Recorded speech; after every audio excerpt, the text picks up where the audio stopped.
तुलसीदास को श्री रामचंद्र जी श्री हनुमान जी के दर्शन कैसे हुए, क्या क्रम था उनके दर्शन होने का। दोस्तों इसी पर आधारित ये वीडियो है। जानकारी आपको अच्छी लगे तो वीडियो को शेयर करिएगा।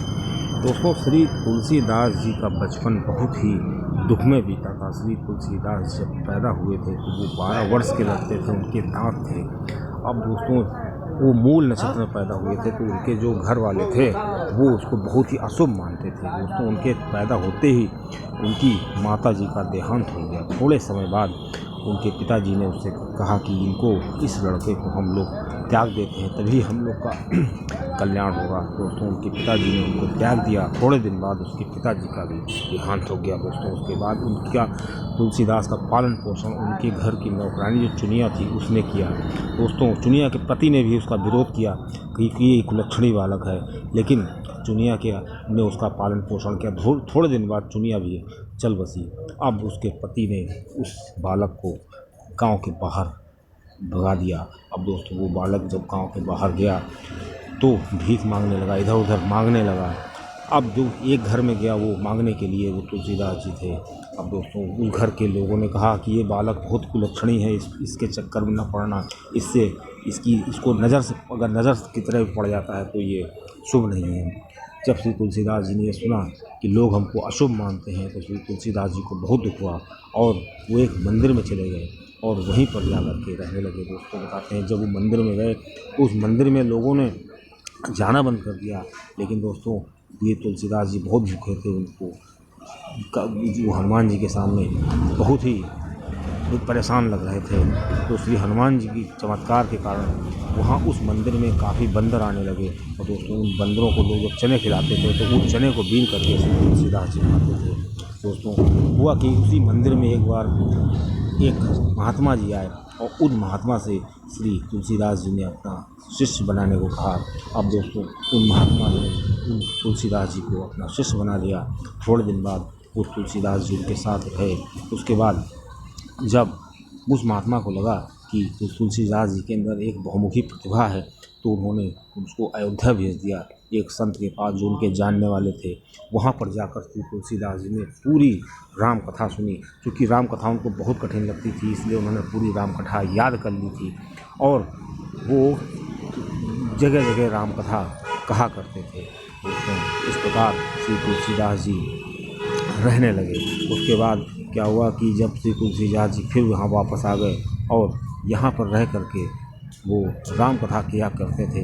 उसके बाद उनका विवाह विद्योत्मा से हो गया और उसके बाद विद्योत्मा ने उनका त्याग कर दिया था। क्योंकि उसकी एक और कहानी है कि किस प्रकार विद्योत्मा ने उनका त्याग किया था। दोस्तों इस वीडियो का मेरा उद्देश्य केवल है कि श्री हनुमान जी को कैसे दर्शन हुए थे हनुमान जी के, तो वो मैं आपको बताता हूँ। तब दोस्तों जब तुलसीदास जी अयोध्या से विद्या ग्रहण करके आए तो यहाँ कथा क्या किया करते थे।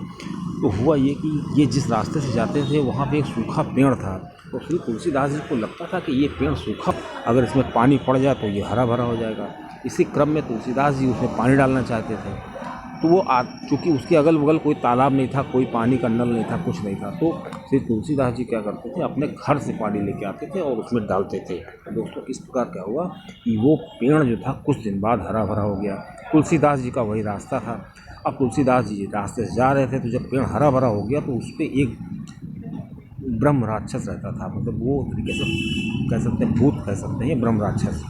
तो उस ब्रह्म राक्षस ने कहा कि हे महात्मा, मैं आपसे बहुत प्रसन्न हूँ और आपने जो है मेरा बहुत बड़ा काम किया है। तो श्री तुलसीदास ने कहा क्या काम किया। तो उन्होंने बताया कि आपने इस पेड़ को पानी दिया है, कोई इस पेड़ को पानी नहीं देता था। अब यही मेरा आवास है, क्योंकि मेरा आवास सूखा हो गया था और तुमने मेरे आवास को हरा भरा किया है, इसलिए मैं तुमसे बहुत प्रसन्न हूँ। बोलो तुम क्या मांगते हो, मैं तुम्हारी सारी इच्छा पूरी कर सकता हूँ। तो श्री तुलसीदास ने कहा कि ठीक है, तुम तो एक प्रेत हो, तुम मेरी इच्छा कैसे पूरी कर सकते हो। तो उस प्रेत ने कहा मैं पूर्व जन्म में बहुत सिद्ध आत्मा था, बहुत बड़ा संत था, तो हो सकता है मेरी जो तपस्या है वो तुम्हारे कुछ काम आ जाए। तो श्री तुलसीदास जी ने कहा मुझे श्री राम जी से मिलवा दो। तो उस प्रेत आत्मा ने कहा कि अगर मुझे इतना नॉलेज होता तो मैं तुमको मिलवाने बजाय मैं खुद न मिल लेता है। फिर तुलसीदास ने कहा तो आप मेरी कोई मदद नहीं कर सकते हैं, ठीक है, मैं ऐसे ही ठीक है। तो उस प्रेतात्मा ने कहा कि मैं तुम्हें श्री राम जी से मिलवा तो नहीं सकता, लेकिन मैं रास्ता बता सकता हूँ। तो तुलसीदास ने कहा हाँ बताइए। तो श्री तुलसीदास जी से उसने कहा कि तुम जहाँ जहाँ राम कथा करते हो वहाँ पे श्री हनुमान जी जरूर आते होंगे, बस तुमको ये पता लगाना है उसमें हनुमान जी कौन है। तो तुलसीदास जी ने कहा मैं ये कैसे पता करूँगा कि हनुमान जी कौन है। लेकिन बहुत सिंपल है कि जो व्यक्ति सबसे पहले आए और सबसे बाद में जाए, समझ लो कि वही श्री हनुमान जी है। अब श्री तुलसीदास जी ने देखना शुरू किया, काफ़ी दिनों तक उन्होंने निगरानी की, तो उनको लगा कि एक वृद्ध जो हैं वो बहुत पहले आते हैं, बहुत बाद में जाते हैं। ऐसे में श्री तुलसीदास जी को समझने में देर न लगी कि ये श्री हनुमान जी हैं। जब एक बार की बात है, जब सभी लोग चले गए तो श्री हनुमान जी जो जा रहे थे तो श्री तुलसीदास जी ने उनको रोकने की कोशिश की, तो वो रुके नहीं। तो श्री तुलसीदास जी ने सोचा कि अब ये हनुमान जी इनको कहाँ रोक पाएंगे, ये तो बहुत तेज तेज जा रहे हैं। तो उसने श्री तुलसीदास जी ने वहाँ पर राम राम के जयकारे लगाने लगे, और जैसे उन्होंने राम के जयकारे लगाए तो वो श्री हनुमान जी रुक गए, और हनुमान जी की अब श्री तुलसीदास जी उनके चरणों में गिर गए और श्री हनुमान जी से कैसे